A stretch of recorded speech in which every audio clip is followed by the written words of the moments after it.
Kevin, it's been quite a day. I woke up and sat in the chair and knew what was going to happen and watched every breath you took and every move you made and hoped for another time to cover your feet until they brought somebody else to cover your head. And now this is where we spent the last 2 months. And I don't know how many more days and months and years I will spend. But some of the best were the times we spent in this place. Because when the song said the hardest days are the first, they first should have told us the best days were the last, and there are no more days. So I will never stand in a pulpit in a church for you, and there will only be a few friends around the graveyard, but they'll all be close. 'Cause you're egg,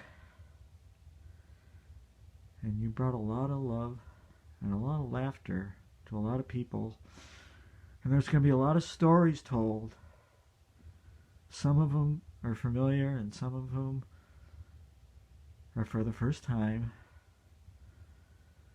but they'll tell about the same person who got people to laugh before they could sit down to work.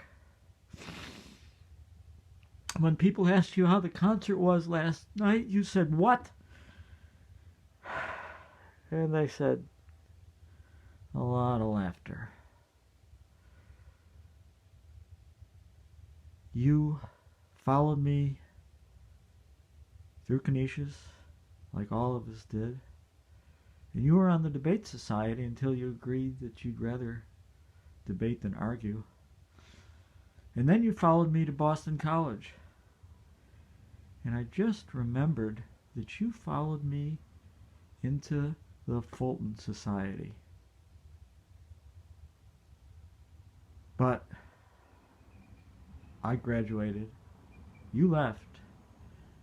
Because they didn't teach laser technology at Boston College. And eventually you found yourself a job that soon after Brenda and Mary, Brendan and Maria danced to their own wedding. You had to fly off to Hawaii to take a job on the highest mountain in the world.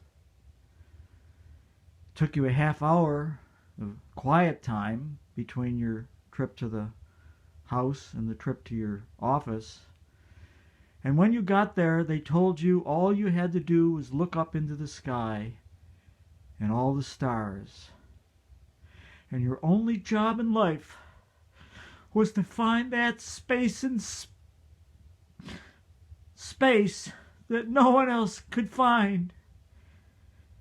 And you had to point a laser so that adaptive electronics at Santa Cruz could send people to look at all the numbers. But you were the one who knew it all and that they trusted. But you came back. And you came back in time to live with the best 2 years that we had with Rita, Mom. And we were both there when I said, "Hey, Mom, Dolores is coming and she's going to give you a bath today." And she'd done that before. And Mom pulled out of her quiet whisper in a loud voice says, "I think that's great because I'll be clean for a day." And she was only off by 3 days. You had no parting words because it was hard to understand you with the situation you were in. But it only lasted a long time, and we always communicated, and I always told you, as I did the other night, and I told everybody since, as hard as it must have been for you, wouldn't have been great, except you didn't have dementia.